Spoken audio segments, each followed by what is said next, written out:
Welcome to Pavis kitchen. இன்னைக்கு பவிஸ் கிச்சனில் நம்ம வெங்காயம் தக்காளி வச்சு ஒரு அழகான ஒரு சட்னி செய்யலாம்.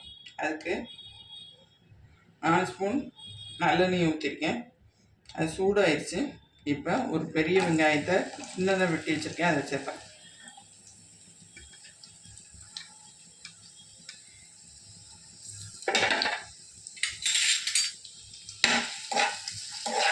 நல்லா நிறம் மாதிரி வெங்காயம் வதங்கணும்.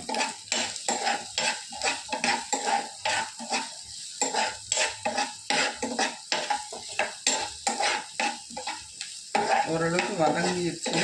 இந்த ஸ்டேஜில் 2 தக்காளியை சேர்க்கலாம்.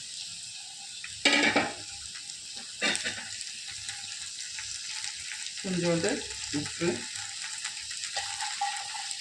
நான் 4 நீளமான காஞ்சி மிளகாய் சேர்த்தேன்.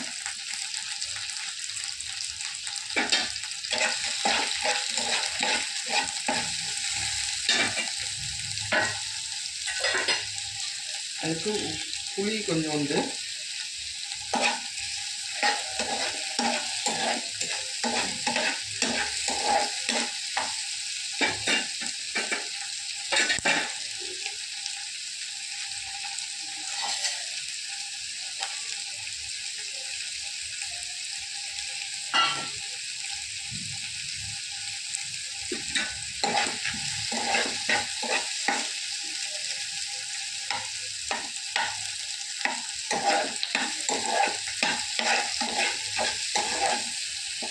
இப்போ நல்லா வதங்கிடுச்சு. இது ஆற வச்சிடணும். இப்போ ஆறிட்டு அரைச்சி எடுத்துடலாம்.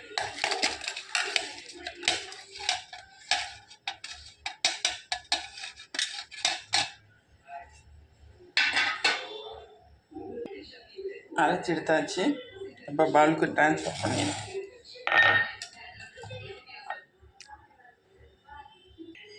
பவுலுக்கு ட்ரான்ஸ்ஃபர் பண்ணியாச்சு. இதை இப்போ தாளிச்சிடலாம்.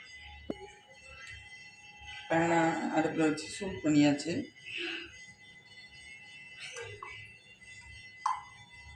மூணு ஸ்பூன் எண்ணெய் ஊற்றிக்கலாம்.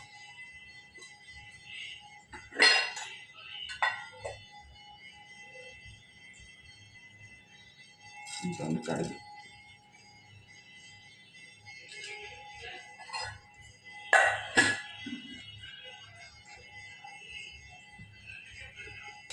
கடுகு நல்லா வெடிச்சிருச்சு. இப்போ ஒரு வரமிளகாய் வச்சிடலாம். அரைச்சது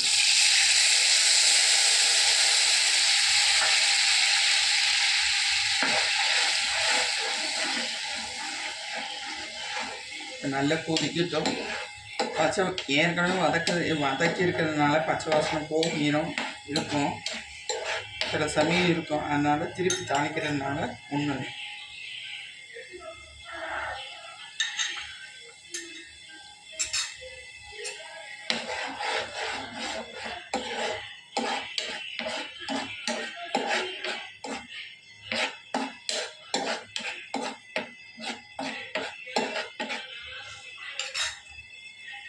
நல்ல காரமான தக்காளி சட்னி ரெடி.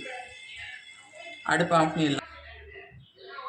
மறக்காமல் லைக் பண்ணுங்கள், சப்ஸ்கிரைப் பண்ண மறந்துடாதீங்க, கமெண்ட் பண்ணி மறந்துடாதீங்க.